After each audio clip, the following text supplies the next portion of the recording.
Welcome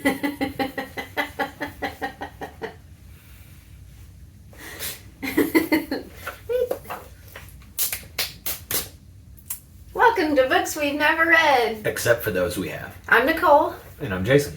And this is episode 6 of Books We've Never Read. It is going through The Dark Forest, part 2. Mm-hmm. It's called The Spell. It's called The Spell. This was a lot of reading. This is a huge amount of work to get through, but I really enjoyed the writing style. And so when you get down to it, there's very few, like what I'm going to consider scenes, but they tend to be very long. And so before we move on, yeah, just in case you're just now coming on board, make sure you check out our syllabus episode and get caught up to the book to where we are now, because we spoil everything. Sure, yeah. Spoilers, major spoilers. Yeah. And like and subscribe and comment in the comment section. Yes, please. We've had so many people comment since last week, and we really had a lot of fun talking about people's comments and reading through some of the notes that people posted and having some conversations, so that was great. Now, one thing that we're going to do with this episode that is a little different from the past episodes, if you are following along with us, instead of doing this chronologically, we're breaking this down by character, because there was so much spread out over so many pages that we're going to hit each character's arc and just complete that part as we move through things. So without any further ado, I say we go ahead and get started. Let's talk about it. All right. Well, I want to start with Tyler, because his arc is the shortest and arguably the most tragic, right? I don't think his is the most tragic. Okay, well, so we'll get there. What's interesting is we get to, like, right out the gate, we get to meet his wall facer and hear what his whole plan is. And it's really something, right? So he's planning to take this mosquito fleet that we talked about a lot last week, and turns out that his real plan is to kill all of the space fleet using like ETO pilots, go get a bunch of ice, drag it over to the Trisolarans, offer it to them so they can rehydrate with it, and then blow them up too. Right, and so it's kind of like a sacrifice. It's a feint maneuver, I suppose, right? And then he gets to the enemy, and the people hate it. Well, right? And so here's what I think is interesting about all of this. In all of these great plans, to create this wall facer project, did the UN not consider what might happen if and when their plans are ever exposed? And something that pops up throughout part 2 that just really infuriated me and just made me ready to kind of give up is how upset they were and ready to prosecute these guys for their plans. You chose these people. They were not considered, their opinion was not considered in becoming a wall facer.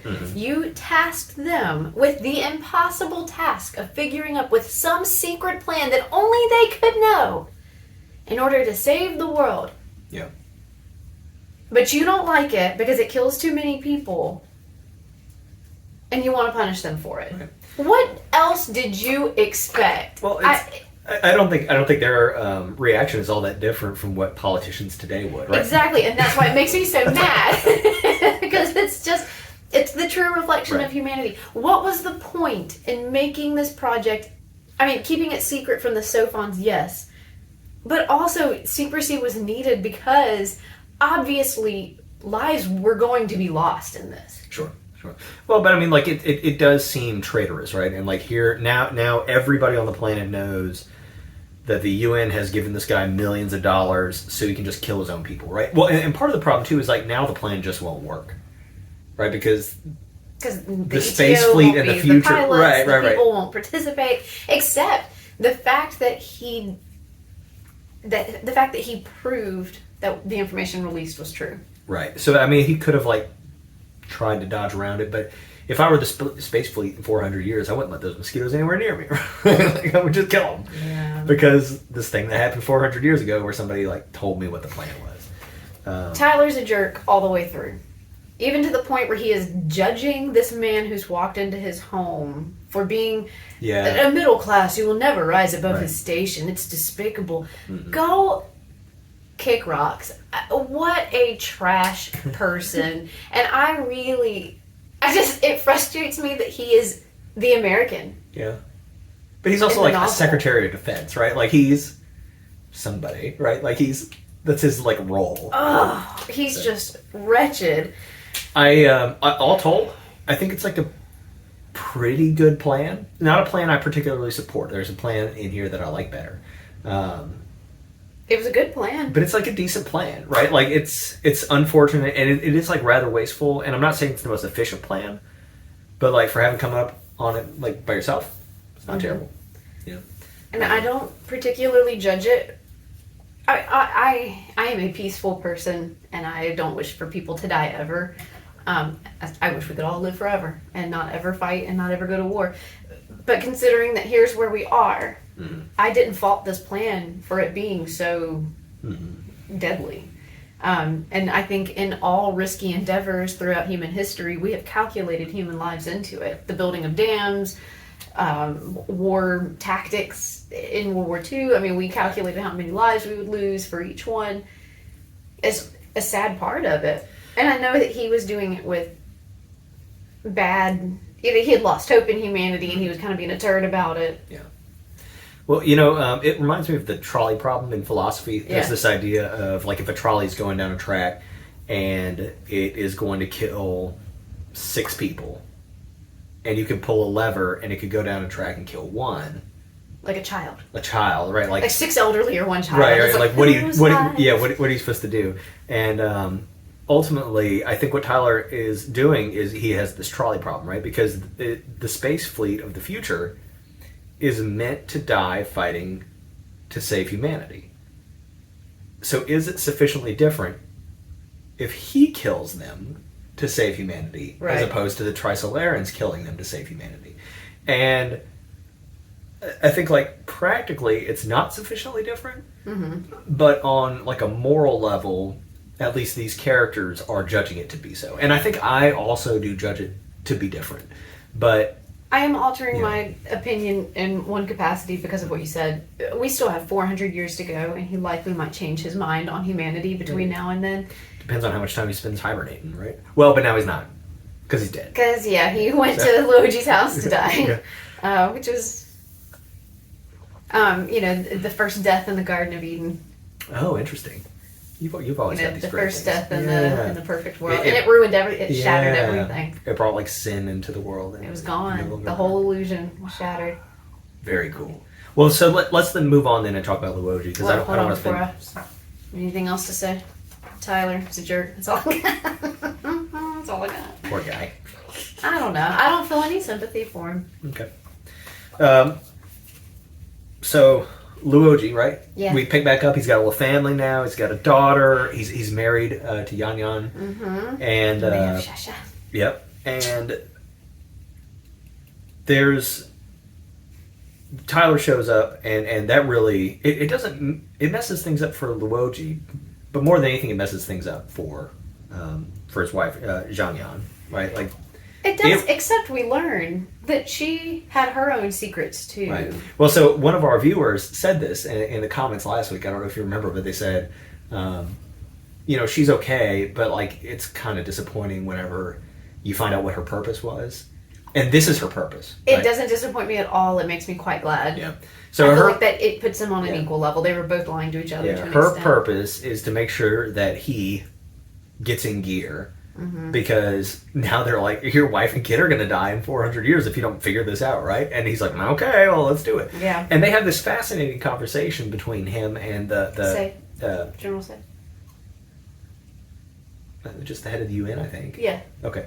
About like how he was picked, and we had that question several weeks ago about like, they were like, we don't know why you were picked, and it's because Trisolaris hates him, and they want him dead, and the UN knows this, and it has something to do with that conversation he had with Ye Wenxie over the gravestone, and it's something about the axioms of cosmic sociology, and there's something that she specifically said to him that no one else has floating around in their brain that is a liability.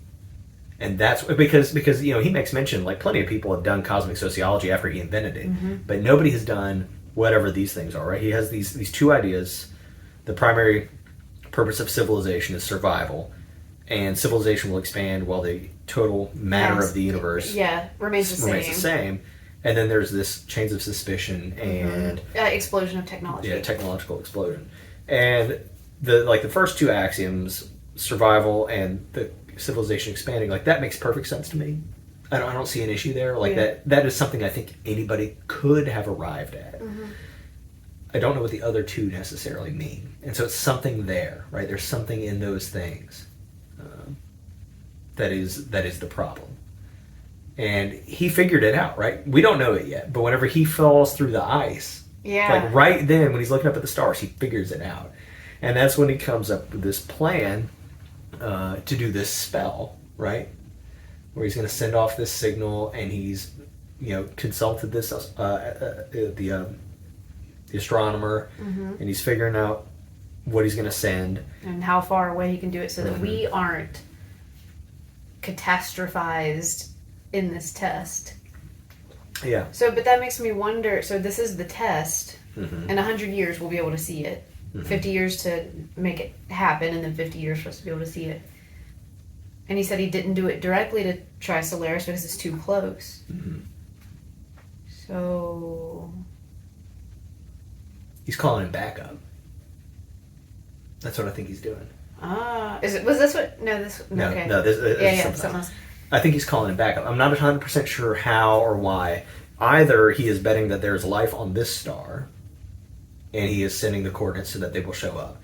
Or what he's doing, I think, is sending the coordinates of that star, hoping that somebody will see it, show up at that star. Once they have evidence that has happened, then he'll get them to come over here. He says it will be catastrophic for the planets that are that are too close to this. And we also know that the Trisolarans sent out probes the same day the spell went into space.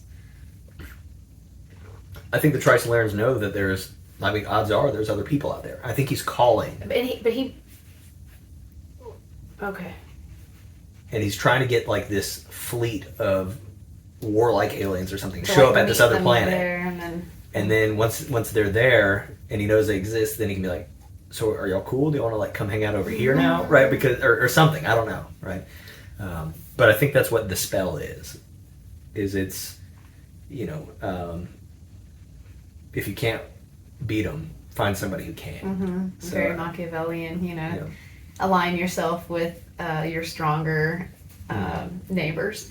Yeah. So I don't really know that's what's happening, but I think that's what's happening. Okay. So it'll be interesting to see what goes on there. His season of getting things into gear and really thinking about his plan and everything, there was a comment that winter was a season for thinking, and it reminded me of Dong Dong. Her name's Yang Dong, and it was winter poplar, and winter is the season of thinking.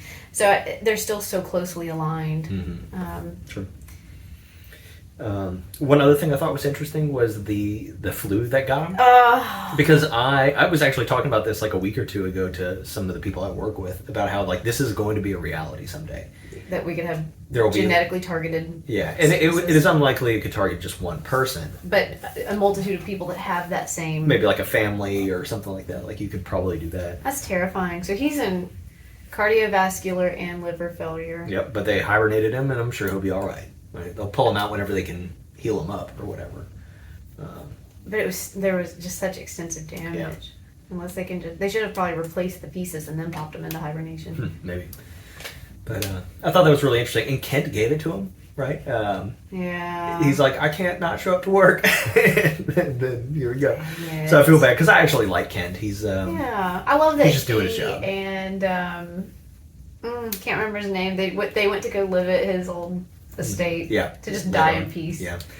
I really didn't make any notes about, like, that final part of the book where it's just like, where does everybody end up? Yeah. But I thought it was good. So the reason I put Luoji second is that he has really the second shortest arc. He is not a main character in this second part like he was in the first part. There's so much going on. I still think he is the main character. Whatever he's got going on is like the plan. Well, I mean, he is... I really just liked how quickly they deify him and how it's annoying. It's really weird. Just like to the me. people of Earth. Yeah, and because there was a whole like little side story about like, well, we found our God and this is our guy, and gosh, there's some quote that they quoted and it's so badly misused, but it's like when all other things have been ruled out, well, here's what's left. That's a scientific thinking kind of thing, but that you can't insert something as large as God into that equation. That's not all that's left. That's a huge gap. So for a sci-fi book that is so science oriented, the way they handle but this philosophy kind of this part annoys me. Is not about science. Part 2 is all about faith. Right? Like there's so much talk about faith in this one that was really interesting. And the whole faith center. Yeah. Well, so let's use that to jump on into. You want to talk to Heinz? Let's talk about Heinz. Talk to Heinz. Yeah. Call him up. So Heinz is running around with Keiko Yamasuki or whatever her name is, I think, and he had already hibernated himself. Wakes up, finds out that she's built like the biggest computer anybody's ever made. And it's her brain. It's her brain, and it can model the human brain. Like that's the point. And they're like teaching it stuff. And in teaching it stuff, they discover this mental seal, and he convinces himself that water is toxic, knowing that like that's a bad thing to do because it already happened to somebody. She's like, yeah, why don't you try something that's not harmful? He's like, nah, it's fine. Yeah, so that part was like kind of humorous because I didn't feel pity for him. Like he walked right into it. But people again are horrified by this plan, right? So now and we have to remember that Heinz's real plan is just to like increase general computing and scientific knowledge, right? Like when neuroscience, right, yeah. But like so that's that his people plan. later are brilliant enough to solve the problem. He wasn't looking, as far as we know, for mind control. But so he pitches this idea, and everybody like totally freaks out. Has this like free will versus being forced to do stuff conversation, and they finally settle on this. Midpoint where he says, well, all right, just the Space Force and just the people who volunteer to do it, and just out of like this faith book and all this stuff. It's just this one principle, right? To reduce defeatism or whatever. And this is one where I'm not at all on the side of the wall facer, right? Like I can see Tyler's plan to some extent, and like I'm not psyched about killing people. But I'm generally on the UN side on this one. Like, yeah, let's not take away people's free will. Like, letting people decide and choose and limiting it, I think, is a wise choice. Because if we all lose our free will, then, like, what are we trying to do? Like, why are we trying to live? What are we protecting? Even protect ourselves, right. You are trying to protect what it is to be human, ultimately, is what we should be doing. Well, and the fact that they changed the inscription on the Statue of Liberty, to me, felt so ultra dystopian. Yeah, it was weird. That freaks me out more than just this faith center existing. It's isolated, and there's only these people going in there. But, like, the lines on the Statue of Liberty are so... That is humanity. Yeah. And that's what... I mean, and I realize, like, the whole point of America at this point in, the timeline, right. Like, immigration and freedom and all that stuff is kind of out the window. Like, we're all just trying to defeat these Trisolarians. But just the symbolic loss of that sentiment. Yeah. But isn't it, in, like, a weird way, maybe, like, a perverse way, freeing to have ultimate faith in something? And that you don't have to worry about the consequences. You don't have to, like, you're not, shackled by this doubt. I would say yes, except for look at Wu Yu. What's his name? Yeah, Wu Yu. Okay. Yeah. So what about him? He lives the rest of his life in depression. Well, he doesn't get the operation though. I thought No. It went through it and said it was successful. No, I don't think he got it because he was the one who said like I want faith, and Heinz like kicked him out and was like, dude, you're despicable. I don't want to ever talk to you. Oh. Yeah. Well, then who went and right? There was some other guy. Oh, I thought it was him. And he got it and was fine, and then everybody else got it. Sorry. Wu Yu, I'm pretty sure, just got rejected from it. We just got rejected from it, and he was the one who really wanted it. faith. And Heinz was like, I hate you for it. That was so weird. Yeah, that was I'm not sure I totally understand like what happened there. And Heinz was doing the whole God is dead thing and all that in the same area. But what did Keiko realize as she was going into I hibernation? don't know. I really saw the Han Solo and the carbonite thing or whatever. I have no idea. So one thing that we both noticed, this is the only thing I think we talked about before recording, was that we don't know if Heinz actually hibernated at this point. We talk about Keiko. We don't actually talk about him. And maybe something to do with the plan, right? Like, we are reminded in that scene of the same thing that happened to Luoji, right? When he fell through the ice. Where he had this moment of realization and then was frozen. Yeah. And then she has this moment of realization and is frozen. And so just like in my head, we've already had one wall facer do this. I think she's realizing something about a wall facer. I just don't know what or why, or like maybe she's realized that like this faith center is the plan and that he is trying to like take away everybody's free will or something. Like, I'm not exactly sure what era we're in for the third reading, but what if like 200 years has passed and everybody's a mindless automaton? And that's what she realized. Was like, oh, this is not going to go right. What have we done? I don't know. Yeah. But it's got to be. It can only really be something related to Heinz's work, because she is not associated with anything else. Right. So. Yeah. Very brilliant in her own regard. Sure. But like that's her arc, right? Yeah. We don't ever see her in any scenes outside of Heinz. Yeah. So I think it's interesting. So, Ray Diaz, right? Yeah. Hey, what a journey this guy goes on in part 2. It's really interesting because I feel like in part 1, beyond like his description, we don't really ever see him again. He goes and like talks to the scientist, becomes afraid of the sun, but he doesn't really get the same like fleshing out that Heinz and Tyler get. He got fleshed out here. Yeah, because like when he's talking to people, he's just talking about like how many megatons a bomb can be, and like Tyler's talking to Al Qaeda, and Heinz is talking to all kinds of people about these different things, and Tyler is only ever talking about. Ray Diaz is only ever talking about bombs. That's it. My boy likes bombs, and that's okay because he's going to blow a giant hole in the center of Mercury, and stores bombs there until. You like basically immediately find out that his wall facer turns up, and his whole plan is to bomb Mercury into the sun to expand the sun's like atmosphere to like make in my head like I saw it almost like a ball of yarn unwinding, right? Like it's going to have this thing coming out of it, which will then suck in the next planet and the next one and the next one until he's destroyed absolutely everything. And his plan is not to do it. His plan is to threaten to do it. It's a bargaining And this is the best plan. You think so? It is excellent. Yeah. I liked his plan. It's mutually assured destruction. Yeah. Right? Now, I don't think Ray Diaz should be in charge of it. Because he is a loose cannon. He just wants to blow up stuff. But doesn't that make the most sense, right? Like you can call up the Trisolarans and be like, look, we set up all these bombs. You're going to kill us, or we're going to kill all of us. The only problem is they said that we don't have the capacity to create that amount of bombage to make that happen. I think what they said was that he asked for like a ridiculous amount, but that even a small percentage was going to be able to do it. I'm not sure about that, but like we might could. Yeah. Or we could find something else, right? Yeah. Cixin Liu wrote another book called The Wandering Earth, where they strap the Earth full of like rockets. Let's do that to Mercury, right?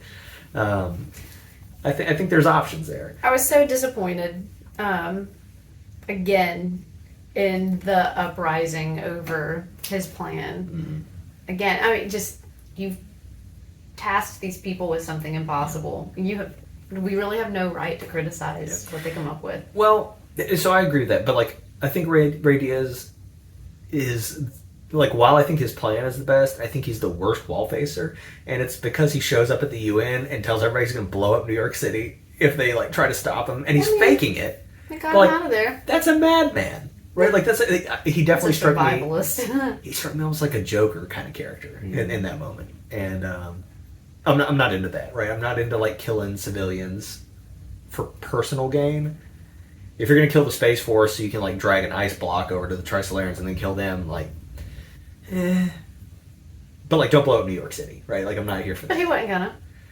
But he said he would. But it wasn't real. No, it's kind of a bad move. But his death was sad to me. It was sad. It was sad. He was so happy to go home and just kind of be done with it for a minute, and his own people Yep. killed him. Yep. Well, and it was at the monument of this like great war hero whose dreams were never realized.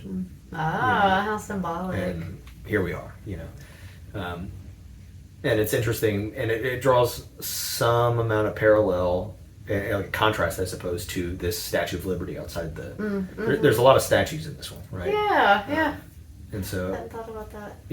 there's this one Statue of Liberty. We're going to free ourselves, and then there's this one statue where this guy dies who was going to destroy everyone. Yeah. Right? And so, I think that was very poetic. I'm glad you noticed. I thought this entire section was incredibly poetic. I really enjoyed. Yeah. Some of this parts were long-winded, but I really enjoyed every minute of it. So. I thought it was interesting, Ray Diaz becoming afraid of the sun, but once he was relieved of his plan, he wasn't afraid of the sun anymore. Luoji became afraid of the stars once he realized what power he could harness with his plan. Right.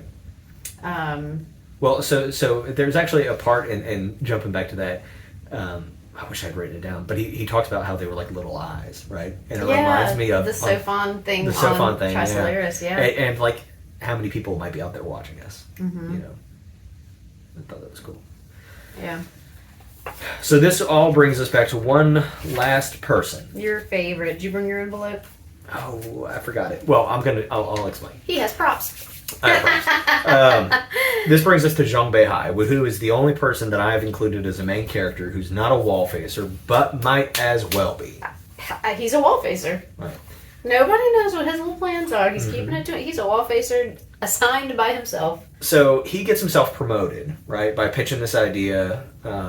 What if we send some of our like political officers to the future to help reinforce the morale there? And they say, well, let's hang on a second. We got work to do here, but sure, we'll go there, right? And they promote him and they put him in charge of eradicating what they're calling defeatism, right? Just the idea that we cannot win. And that was exactly what he had called out in Wu Yu, right? Wu Yu is... it's easy to confuse escapism with defeatism. Yes. But defeatism is a separate idea, right? Defeatism is we cannot win. Escapism is let's just run away, right? As opposed to triumphalism, which they specifically attach to him.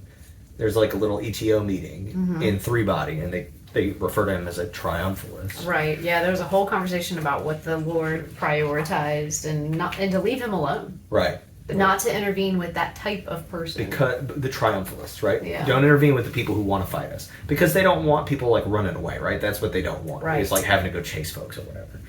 So, despite his work being about morale, he gets real wrapped up in radiation drives versus media drives. Yeah. Right. And his conversation with Ding Yi on the way to the space station, and I guess was it Ding Yi again outside of the nuclear plant or whatever it was, where he picked the flowers. I think it was Ding Yi. Yeah. And then it drives him to the point of murdering these like 3 or 4 guys. Assassinating, right? I like the description of how he got his little meteor bullets, and yeah, that was really cool. I thought that was interesting. So he's trying to make sure that radiation drives happen. He mentions that he needs an interstellar starship. He says this. He thinks it to himself. He needs an interstellar starship that is radiation propelled. He makes an argument against the media propelled, because like you basically need gas stations, right? And he's like, this is a bad idea. Why do you think he cares so much about radiation? Do you have any guesses? Really?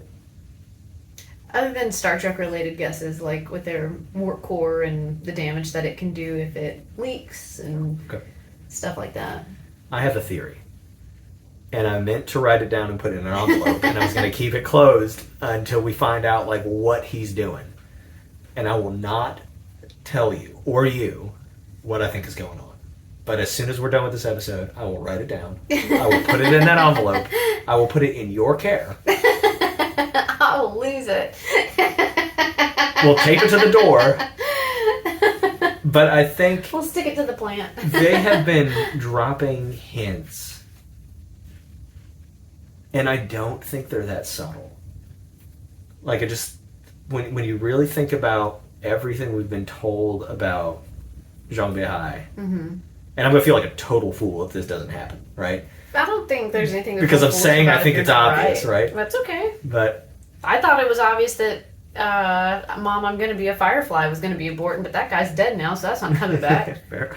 Anyway, I'm really excited to see what happens with Zhang Beihai because he is doing stuff, right? Other people are thinking about things and making little plans and stuff, and he's out here killing folks.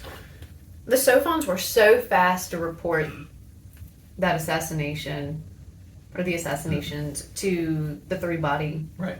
Well, because I'm sure they were like, what is this? Right? Wall breakers. He's not one of us, but he's helping us, right, essentially. Okay, so I had a suspicion that one of the wall breakers were members of the UN, or was a member of the UN or something. Oh, okay.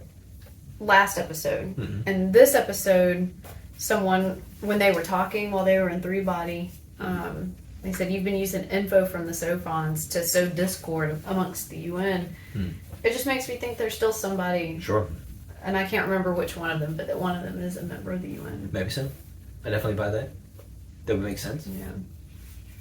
Yeah.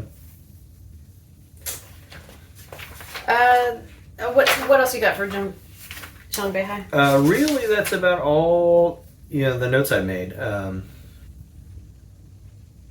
I've said a couple of things that I think are hints towards my theory, but I really don't want. I don't want to take it any further. Okay. So, I liked that we got some closure on the neighbors. We saw one conversation with them about their end of life planning, and then we saw how that all wrapped up. But one thing that I thought was interesting, when we had a lot of Chinese immigration into the U.S. back in the day, we had the establishment of what's called Chinese 6 companies. They were like mini welfare organizations to help Chinese immigrants. So it was established by Chinese immigrants for Chinese immigrants. Anyways, one of their big tasks was sending the bones of deceased immigrants back to China so that they could be laid at rest from whence they came. You're back to the earth where you were born. So I thought it was interesting in their conversation. They were like, is this taboo for you, or can we talk about the fact that I want my remains launched into space? So there's like a cultural significance. Yeah, and then someone else was like, I want to be buried in the yellow earth. Right. And that is, and I don't know how tightly that sentiment holds anymore. The world has gotten so much bigger since, But it's a traditional concept. Yeah. Interesting. So I thought that was kind of cool. I love the guy that wants to be buried, within the mines, and then exploded. Right. And then also, his end story there was that by the time the generations got to it, it was a desert. No one had the energy to go and figure it out, and no one cared. But isn't that just how it goes? Yeah. We make all these plans. We want to be memorialized in whatever way. And for whom and for what. For the immediate next generation, it matters. But after that, no one really knows anymore. We see those cycles. We've talked repeatedly in this whole series about the cyclical nature of life and how things always keep coming back. Like we saw with Ye Wenxi in book 1. The neighbors were talking about, these rations, we've seen this before. Yeah. And one of the guys was like, no, it's nothing like that. It was exactly like it. He was like, this was the exact amount we were allowed in the bad times. Right. Yeah. So I thought that was interesting. And you got anything else? I think it was all my notes. Generally, I'm really excited to see what happens. Have you taken a peek into part 3 at all? Nothing. Okay. So we don't know how much time Off the top of my head, I don't is know. going to pass. Okay. I could tell you. What was this section? It was like year 8 or 20 or something? 20 was the last of part 2. We're 2 light years away. Starts in 205. Wow. Yeah. So 180 years later. Golly. Wow. Everybody's going to wake up from their hibernation. We'll see what's up. Maybe. I, or not. like Luoji's wife, I think, is waiting until the Sure. Well, I mean, not all of Tuesday. our characters. I like in my head, I just feel like I could be totally wrong. I assume that the Wall Breakers are all coming back, and we'll follow their arcs. But we might get new characters in the same way we got Zhang Beihai that we didn't have before. So Yeah. yeah, it'll be interesting. When are we going to see Da Shi again? Yeah. When is he going to cure leukemia? Bring my boy back. Yeah. Yeah. Are we ever going to see his son? Like, was there any significance in that other than to show the state of the world? Yeah. Are we going to find out what Keiko realized? We're gonna find out. There's no way they leave that hanging, and we never find out. What's up with Hines? Yeah. But those are the only ones we have left, yeah. Think so? Yeah. Hines and Luoji. And Luoji's barely with us. Yeah. Hanging in there by a thread. Goodness. Lots to look forward to. So yeah, in 200 years, that's the halfway point for the Trisolarans. Yeah, and wow. less than halfway for the probes. Yep. By a little. I mean, the probes are only going to be 50 years ahead, Right. I think. Is that true? Okay. Yeah. I think that's what they remember. said. You know, it's 450 for the Trisolarans, but it was going to be Okay. Interesting. 400. They're a little faster, I guess. Gotcha. If the probes were even trying to get to Earth, Right. the probes might have been just trying to get to the spell. That's true. That's true. Yeah, I don't know. And what's the spell? That's the other question we have. Yep. We're gonna find out. Okay, so, you know, we covered a lot of information, but and not a lot of breadth, you know. So if we miss stuff, or if you have, you know, hypotheses on what's to come, please put it in the comments below. I feel like I didn't catch on to any hints throughout part 2. I was just reading for face value. Yeah. Remember that we're trying not to get any spoilers, but if you are reading along with us and you have theories, we're definitely here for those. Yeah. And y'all are doing a great job. Yeah. Not spoiling anything. Yeah. We've had an absolute blast talking with everybody. That's really cool. For those of you who join like the live premieres on Sunday mornings, that's been a lot of fun, and we really appreciate that. Yeah, we enjoy it. Yeah, we really great. You know, I know a lot of people agree with the lady, but you know, one person agreed with the lady. Loved it. And some of y'all even talk to each other, which was really cool. That's what we want, right? Yeah. Is for you to be able to talk to other folks about this book. Not necessarily us, but we're happy to be that person for you. And we will insert ourselves in every comment. Absolutely. Because it's just so much fun to see what everyone has to say. Yep. So with all that, I think we'll go ahead and wrap this episode up. But the conversation doesn't have to be over. So we hope over the next week that we keep talking, and we will see you guys next time. See ya. Thanks for joining us. Bye. Bye.